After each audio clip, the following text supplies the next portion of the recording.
Coach Scott.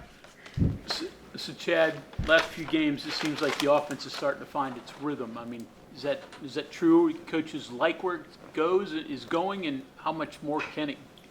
It can go. It can get even better than what it's been. To be honest with you, we still hadn't played our best. But what we're doing right now is what we believe we can be offensively coming into the football season. Being able to control line of scrimmage, run the football effectively, be able to pass the football effectively, be able to stem plays, and have the ability to be able to create, within the scheme and, around a Garrett. But this is actually that's where we thought we could be coming into the season. How much better can it get? You said it's not got it to its peak yet. It can get a whole lot better, and more so just continuing to do the little things. We still have a couple technical issues, technique issues within certain schemes, and that can make a certain concept, a certain play that much better.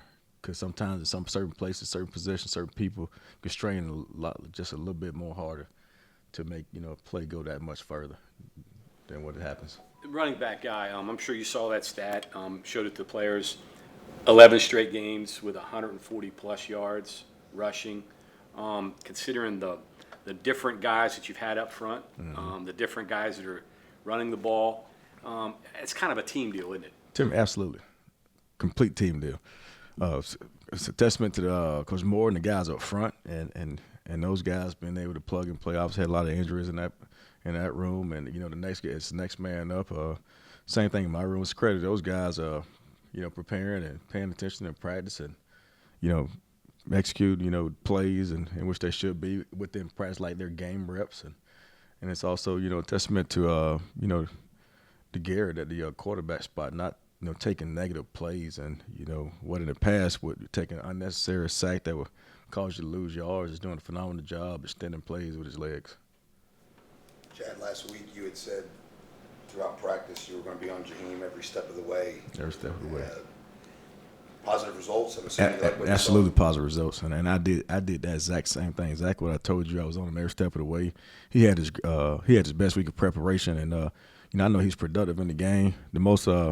I was more proud of the fact that he only had one negative play. He was his discipline was he was 95% from a discipline standpoint, and that's a testament to him. Just like me being on him and him being on himself and paying attention. So I'm gonna do that same exact thing for the rest of the season. We got to talk to him. He's pretty self-confident. He's a self-confident dude. He really very, very confident. He's very confident. He's a kid that's had success all throughout his life through Pop Warner and on high school on up. So very confident. I like to keep that in him. Right now, he just go. I don't know if he thinks about anything. Just go out there and just play ball, and that's a great thing. It ain't a bad thing. Right. He also talked about that he feels one of the things he did a lot better this past week that led him to get more opportunities was his body language was better. Is that something you've noticed, and did you have to maybe get used to his demeanor and body language? Because he said actually past coaches have kind of been confused by it. Yeah, more so like the way I term it with him, more so like being where his feet at. Sometimes bad body language, he kind of mopes around as if he's not in it, and that may not be the case, but, getting him to understand the importance of what his body language reads, what his body language says outside of him not saying anything, just what his body language tells everyone. But I call it be where your feet at. Pay attention to what's going on. So when you get in the game, you can line them right the first time. You can get it right. Off the signal, off the play call, as opposed to somebody telling you, or you getting it the second or third time, and just being a lot more locked in, so you know what's going on. So when the ball snaps, he can be more reactionary, which allows him to use his gifts. Curious, was there a little nonverbal message when you had your starting lineup at running back? Because it seems like CJ got the message.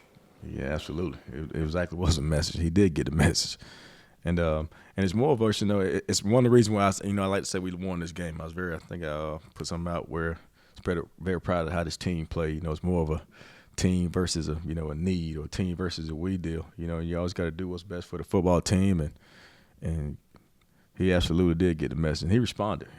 I like the way he responded throughout the week. And he said some things. He's a very self-conscious, self-aware kid as well, and he said some things like he's been a lot more explosive, or a lot more tentative to details in practice. Doing a phenomenal job getting back to the basics.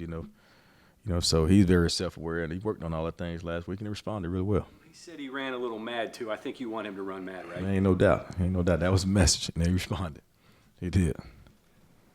Chad, the mix of running backs there, like starting Justin and mixing him and Jaheim and CJ, but by the time he got to the fourth quarter, CJ was, I guess, fresh. And the defense was worn down a little bit. I don't know if you planned it like that or if you noticed it was going that way, but Say it one time. I don't know if you planned it that way, maybe you did, or if you just noticed it was going that way and you continued that way, but it just seemed like the right mix of players and snaps, and then the timing lined up good at the end. But Yeah. was that intentional going in, or? That was very intentional. Absolutely. Not by chance at all. Very intentional. In the previous week, Justin played really well, so, he thought he deserved the opportunity to get started. And, I wanted to keep those guys fresh. And, we got a talented room. We've been trying to find the right balance of how to play those guys where they get rhythm. I thought the previous week, Justin and CJ was a pretty good combination, and we always want to find a way to get Jaheim touches. And so the mindset was going in that game was to, play those two guys and let them establish a rhythm and also get Jaheim touches. He's very special with the ball in his hands, and he got going. He got hot, and he's a kid on his offense. Him and Rodney Gallup, they could do some things with the ball in their hand that we can't coach. And so once he got going, I thought it was, the right thing to also keep the ball in his hand, let him continue to make big plays, and then that kind of rhythm, allowed CJ to stay fresh and, be able to run angry and more determined than he had been the last couple of weeks as well, that he was a lot more fresh, and then put him in a great situation toward the end to be able to come through like we needed to in the end and close out the game for us. What's left for Garrett? I mean, it seems like he's playing very well, but is there more left that he hasn't even done yet? I believe so. He's still like, he'll tell you, he's doing a great job of extending plays. He's playing a lot smarter, than he has in the past. Not having a lot of negative plays, but it's still some couple read decisions on like run reads where he might make the wrong decision, and it's kind of risky deal because you never want to take away his creative ability, and that's any of those guys with playmaking ability. So it's a fine line sometimes. I know one plays where he kind of got dinged up a little bit. It was one where it was a wrong decision. So just on his read decision, him being so competitive, he'd love for himself too, and we'd love for him too to be 100%. And that. Are these reads keeping it as opposed to Yes, handing sir. it off? It's keeping it or handing it off. Okay. Yeah. Are you giving? I know Neil said that you're giving him more.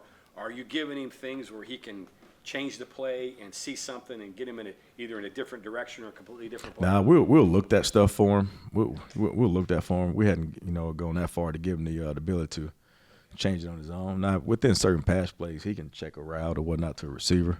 But as far as like the checking it completely out of a concept, we'll do that for him. It's more so once we get him in the right situation, the right call, the right look defensively, him making that right decision to keep it. And sometimes it's great. Those defense guys do a great job too, not making it just a 100% keep it read, 100% give read. So it'll come with just more, a lot more reps. CJ and Jaheim look totally different. I mean, they're different kinds of backs and everything, but they seem to be the same kind of person. I mean, talk a little bit about the personalities they have and what drives them. Both outgoing, both comical, jokesters. Got great relationship, more like a big brother to a little brother. Like I'll say this, and this was a great step too for both of them, particularly for CJ. Jaheim's worst day of last week was probably Saturday morning. It wasn't probably, definitely Saturday morning of the walkthrough. First play getting the game, and it's something that he's gotten right all week. Could have been one of those situations where it wasn't where his feet was, but couldn't get lined up. Ran it again, couldn't get lined up again. Ran it again, couldn't get lined up again. It's on Saturday morning before the football game. And CJ said, "Coach, I got him. Don't say nothing to him. I got him. And he pulls him over there and said, "Man, listen, this kind of stuff that keep you out the football field, man. You got to lock in and do what you're supposed to do, man." And he said, "Coach, don't worry about it. I got him. He going to be all right." And I thought that was a huge step. None of the coaches got upset. We didn't get upset. Coach Brown didn't get upset. We proceeded on. We got the play right. Then we got him out of there and ran the next play, but CJ took that upon himself, said, "Coach, I got him." So that was a huge step. They got a great relationship, and that's the kind of leadership you want, the kind of leadership you need. Sometimes, it's better for the teammates to say that kind of thing to them as opposed to the coach because they'll respond better. Sometimes they feel it's the coach says it to me, "Oh, man, he's not going to put me in." So I thought that was a huge step Saturday morning. Is the development of an offense the beginning where the coaches prepare the players, then basically call the plays and manage the game, to then the players have the ability to have some freedom within the concepts, to at the other end, you prepare them for the week and then the players play. Is that the evolution of an offense, and where would you guys be in that on that graph? We're at the point right now where we do a great job putting together a game plan that those guys believe in. Those guys have say-so in, particularly Garrett. You know, Garrett said earlier in the week last week, Coach, I really like this game plan. You know, you want to build around those guys where they like it, you know, feel good about it. And it's been that way thus far. It's really that way last week. They enjoyed that. Try to be creative, you know, change the looks every snap. And then ultimately, you always tell those guys, you know, it ain't the play that's called, man. It's a player behind the play that's called. Also, we're going to call the play to try to put the ball in the hands of the best guys that can make a play for us. And at that point, they go out there and make the play. Coach Brown made a big emphasis on Friday morning, I believe, and I reiterated that same message Friday night about, you know, he talked about shooting your shot. And I've always said that catchers catch, runners run, throwers throw, you know, blockers block. And, you know, we had 4th and 2, critical situation, critical play. And Coach, you know, wanted to go forward. We was on timeout, and I said, this is a head coach's job. This head coach's time. He's shooting this shot right now. I said, so Tanya, you guys shoot your shot. You know, he's shooting this shot, going for a 4th and 2. You guys shoot your shot. And those guys went out and executed the play, and Garrett made a phenomenal throw to, you know, to E.J. Horton. He caught the ball, big-time play. I mean, you can only – when you call a play and you set up a play and you design it, there's only so much you can do. It's out of your control once the guys have it. Right. Are they giving you the reactions, and are they seeing the things like, yeah, that's what you're supposed to do there? Are you seeing more of that? Well, they are. Even more so that is that, you know, when I'm saying that, they're in the huddle. They're like, man, Coach, man, that's a great analogy right there, man. You know, and then they start talking amongst one another like, man, let's go do this. We got this. We can do this. We know we can go do this. So once they start, and I said that, you know, I asked those guys way back in the spring, how good you want to be? You don't have to tell me this right now, but how good you want to be? And I reiterated that to them last week. That I think they know now how good they can be. And they're starting to see the results as a result of it. They're doing the little things to create those big things. So now they start to talk amongst each other that they can go make those plays. That, you know, and for those guys to start fast, go down and score in the first drive, for us to finally end the game in our own hands. Not, you know, where the defense made a play and, you know, we finally got the ball back and we just got to nail it, but where we finished the game in a 4-minute situation and we got first downs, you know, to take a knee and get in victory formation. So just seeing little things like that we're emphasizing that's happening. And, you know, I give you an example of, we talked about receivers being able to recognize coverage and that the best block sometimes is just running the defensive back off. We had 2 touchdowns at the end of the backfield with CJ and Jaheim White where Preston Fox runs the DB in the back of the end zone. Jaheim walks in. We had one with E.J. Horton on CJ's touchdown, recognizes the cover one and runs at the back of the end zone, and the DB has no idea he scored until he turns around. Just those little things like that those guys, you know, starting to buy into and understand that, you know, we're their God-given ability. If they could do the little things that we're coaching them to do, man, like with their God-given ability, they'll be in a one-on-one situation where they could do some of the special things you guys have been seeing with those guys with the ball in the hand. Say it one more time. He can give more. We can get more. He's doing a bunch of good things, and you know he just need to be more consistent. You know, consistent in what? Just consistent in his pad level and blocking, consistent in his playmaking ability. You know, he had a ball the other day that, you know, he's caught a tougher ball in the past, and he knows it. You know, he got to make that play, but he's making plays. You know, we need to get more consistency out of him.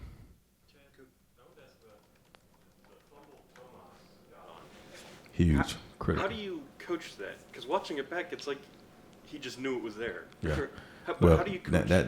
I'll tell you, we talk about our standards just about every day. You can ask those guys, they'll tell you. And one of those standards is strain. Force yourself or your body part to do something usually great. And the guy that's at 6'5", 6'6", or 300 pounds strains and beats like 3 defenders to that ball and crawls up and gets in a fetal position at 6'5", 6'6", and that's just something that we emphasize absolutely every day, straining. You know, so we emphasize that part. Him at that particular time, just, you know, having awareness and just continuing to play through the whistle. You know, I think what put him in position to do that. And that's a testament to how those guys practice. Because if you don't practice that way, if you don't strain and practice, nothing about, you know, anything within your attitude or anything tells you to do that in the game if you don't practice that way. And those guys practice that way, in particular him, because he came back. That was his first game off of injury. I think he was ahead of the schedule, did a phenomenal job in rehab, putting himself in position to come back and play. So his strain was what put him in position. Neil obviously Yeah.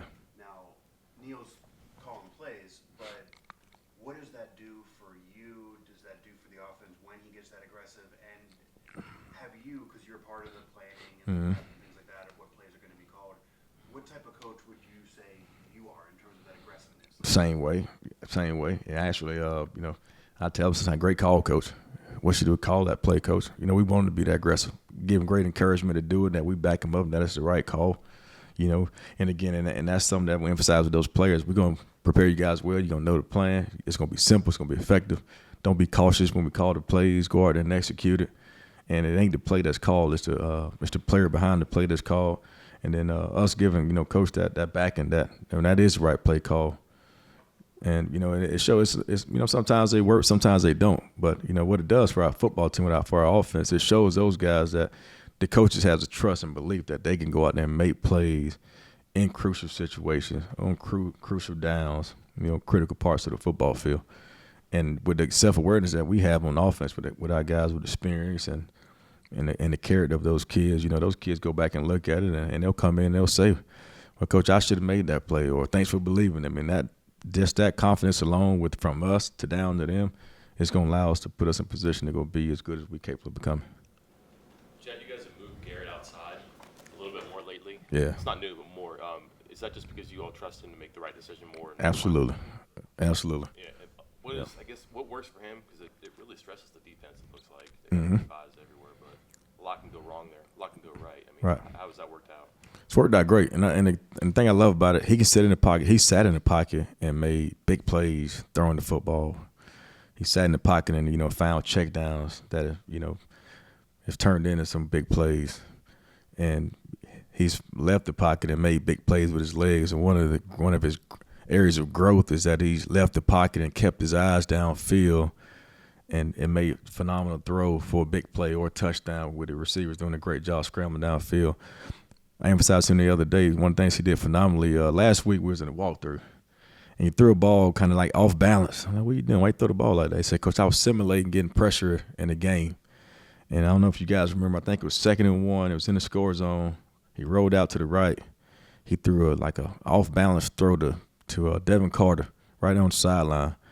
And I immediately thought about that play. I asked him, why did he throw the football like that? So he's starting to even practice, starting to simulate what happens in games in practice, and we always talk about, practice what happens, even enable you to play your best when your best is needed. And so he's doing a phenomenal job, making plays in the pocket, making plays with his feet, making plays, finding the check downs. And he's doing a great job where some people say, well, sometimes, the best plays are the broken plays. He's making plays on broken plays as well. So excited about where he's playing, his growth and his toughness and his physicality. Those guys, they rally around him even more when they see a kid like that get knocked down, look like he's going to be out of the game, and he shakes it off and comes back, refuses to go out. That just inspires everybody else to go out there and play that much harder. If you guys see, I think it was the run we got stuffed on in the goal line, which was an undisciplined run. If you go back and look at that thing, Garrett Green's in the middle of that thing blocking. He's like right in the pile. This is a kid that's, he's hurting, he's banged up a little bit, and he's handing the ball off to C.J. Donaldson, and he finds a way to go get in. He's like literally in the middle of the pile. That's kind of, when you got a leader like that that's fighting for you like that, it's real hard not to fight the same way around him. That coaching him up to not take those unnecessary shots. Through one, he had himself exposed and took one of the ribs. That is, and honestly, part of he asked how much more can he grow? And I talked about his decision making. One of the ones where he got dinged up is one of the ones he should have handed the ball off. So, and like I said, it's a give and take deal, but definitely he's getting better with that as the week goes, and got to keep improving. All right, thank you all.